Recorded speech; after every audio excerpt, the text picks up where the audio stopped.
देखिए, मैं उन लोगों में नहीं हूं कि जो चोरी छिपे टीका लगाते हों, चोटी रखते हों और फिर जाकर के किसी एक सम्मेलन में जाकर के गोल टोपी लगा करके लोगों को भरमाने का काम भी करते हैं। नहीं, मैं टीका लगाऊंगा तो टीका ही लगाऊंगा, रक्षा सूत्र बांधूंगा तो रक्षा सूत्र ही बांधूंगा। गोल टोपी नहीं लगाना है तो नहीं लगाना।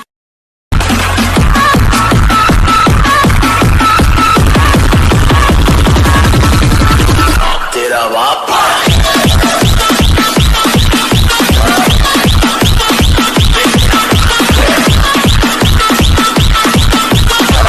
तेरे पापों का हिसाब है।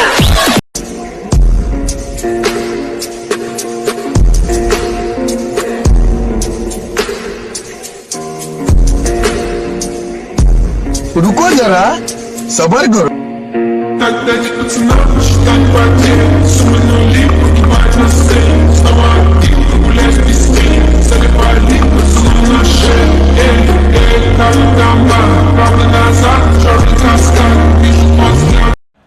जय श्री राम, हर हर महादेव।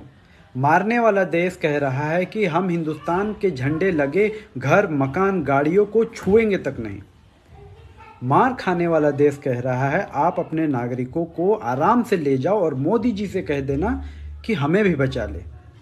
पड़ोसी देश रोमानिया कह रहा है कि बिना वीज़ा पासपोर्ट के हमारे देश के अंदर से अपने नागरिकों को प्लेन से ले जाओ। और कुछ सूतिए कहते हैं मोदी विदेश घूमने जाते हैं। ना मुन्ना, मोदी है तो मुमकिन है। हर हर महादेव। अच्छा बताओ, नाम क्या आपका? मेरा नाम पूजा है। पूजा, तो किस बिरादरी के लोग ज्यादा हैं यहाँ? आप लोग किस बिरादरी के हो? हम हिंदू हैं। आप लोग किस बिरादरी के हो? हम हिंदू हैं।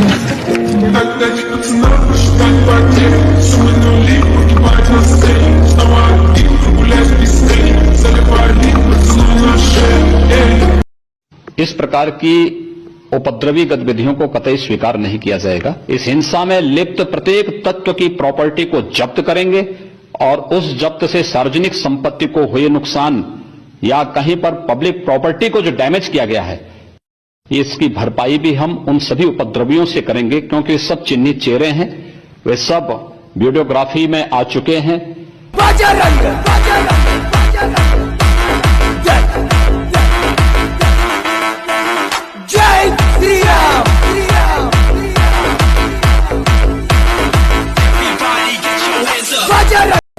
बहुत से लोग कह रहे हैं कि सोया हुआ हिंदू जाग रहा है, लेकिन मैं कह रहा हूं कि सोया हुआ हिंदू नहीं, बल्कि गलत इतिहास पढ़ाकर गुमराह किया गया हिंदू, अपने ही अधिकारों से वंचित रखा गया हिंदू, अपनी ही संस्कृति से दूर किया गया हिंदू, अपने ही पूर्वजों के सच्चे इतिहास से दूर रखा गया हिंदू, सेकुलरिज्म की चक्की में पिसने वाला हिंदू, अपने ही धर्म का मजाक उड़ते देखने वाला हिंदू आज सही जानकारियां जुटाकर, अपने पूर्वजों का सच्चा इतिहास पढ़ाकर, अपने धर्म और संस्कृति की पहचान करके और सेकुलरिज्म का घिनौना खेल समझकर अपने अधिकारों के लिए लड़ना सीख गया है हिंदू। गलत का विरोध करने लगा है हिंदू, अपने धर्म पर घात होते देख प्रतिघात करने लगा है हिंदू, छोटी छोटी बातों पर बंटने वाला हिंदू आज एकता की मिसाल देने लगा है और अपने देश के अंदर छुपे हुए गद्दारों की अच्छे से पहचान करने लगा है। आज हिंदू ने प्रश्न उठाना भी शुरू कर दिया है और जवाब मांगना भी शुरू कर दिया है और जवाब देना भी शुरू कर दिया है। वहां सेना मिलके, कैबिनेट मिलके नहीं चला पा रही। यहां एक आदमी जिसके सर पे बाल नहीं है, आते ही फिर दोबारा से साफ करा देता है। एक गेरुए रस का कपड़े पहना हुआ है, न उसके बाप का पता, न माँ का पता, न बहन का पता, न रिश्ते पता, न मकान का, न दुकान का। सुबह से शाम 24 करोड़ के इस राज्य को चला रहा है और उस ये कहता है, उसमें ये ताकत आपकी है कि वो कहता है कि जिस भाषा में सुनना चाहते उसी भाषा में जवाब दो। ये ताकत है। ऐसे लोग दलालों के कारण अपने उन लोगों के जिनकी महत्वाकांक्षाएं बढ़ गई हैं, वो दिल्ली में भी हमारी जरूरत रूस ही पूरा करता है। S-400 के दम पर हम चाइना को चैलेंज करते हैं। किसने दिया? रूस ने दिया। विक्रमादित्य किसने दिया? रूस ने दिया। 1991 में हम लोग जब अंतरिक्ष में क्रायोनिक इंजन की जरूरत थी, रूस अपने 8 क्रायोनिक इंजन दे रहा था, अमेरिका ने उस पर प्रतिबंध लगा दिया। आज देखिए परमाणु पनडुब्बी चाहे चक्र हो, नेपरा हो, अरिहंत हो, इसमें रूस हमारी मदद कर रहा है। AK-203 राइफल की फैक्ट्री हो, रूस मदद कर रहा है। चाहे सुखोई जहाज जो हमारी वायुसेना का रीढ़ है, रूस ने हमें दिया है। ब्रह्मोस जहाज दुनिया का सबसे खतरनाक सुपरसोनिक क्रूज जहाज मिसाइल है जिससे चाइना डरता है, किसने दिया है? रूस ने दिया। और अमेरिका के पिछले कर्मों को हमें नहीं भूलना चाहिए। याद कीजिए 1971 में जब जंग चल रही थी तो रूस हमें बचाने आया था, 40वां बेड़ा भेजा था, और यही अमेरिका है जो परमाणु बम से मारने की धमकी दिया था, अपना 7वां बेड़ा भेजा था। 1965 में जब हमारे यहाँ अकाल पड़ा था तो अमेरिका हमें सुअरों को खाने वाला गेहूं दिया था। किस मुंह से अमेरिका आज हमसे मदद मांग रहे हैं यहाँ पे भैया?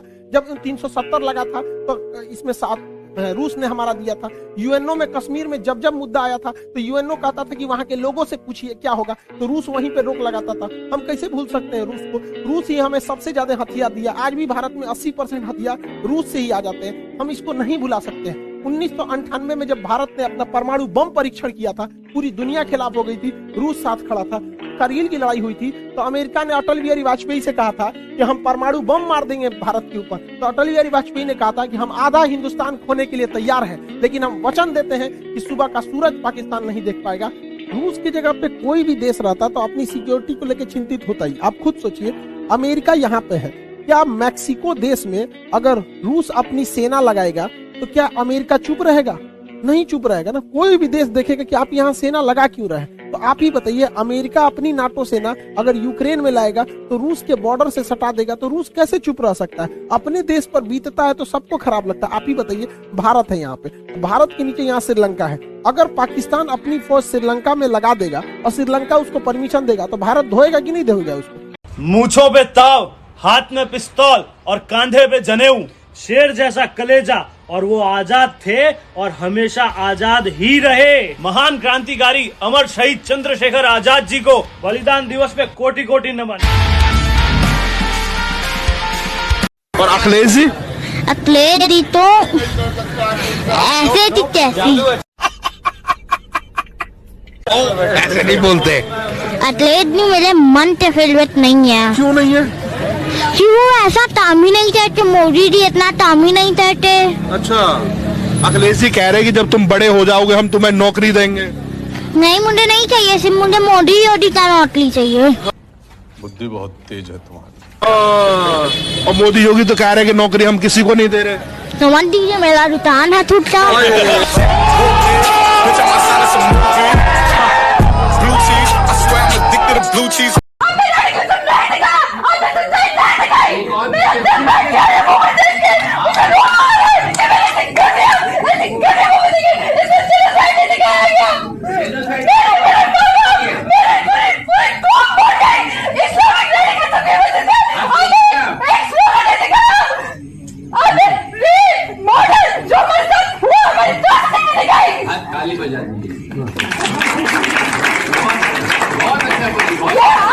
कमर्शियलिज्म आपको मुबारक हो। As a Kashmiri Pandit I disown your movie.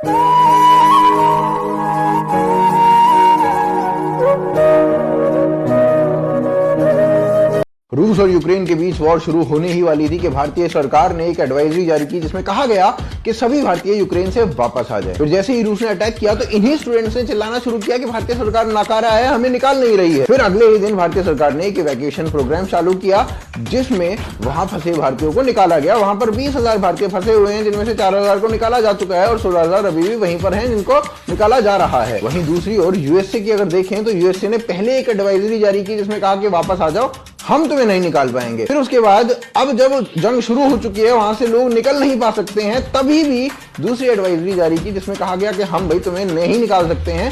और ऐसा उन्होंने पहली बार नहीं किया है, अफगानिस्तान में भी यही किया था। वहां पर उनके 100 लोग मर चुके थे इस कारण क्योंकि उन्होंने उनको इवैक्यूएट नहीं किया था। और फिर भी वी डिड इट जो कहा जाएगा। पाकिस्तानियों का तो बुरा हाल है और हमारी पाकिस्तान एम्बेसी ने बिल्कुल किसी किस्म की कोई हेल्प नहीं, लेकिन फिर भी इमरान खान स्टेट और मोदी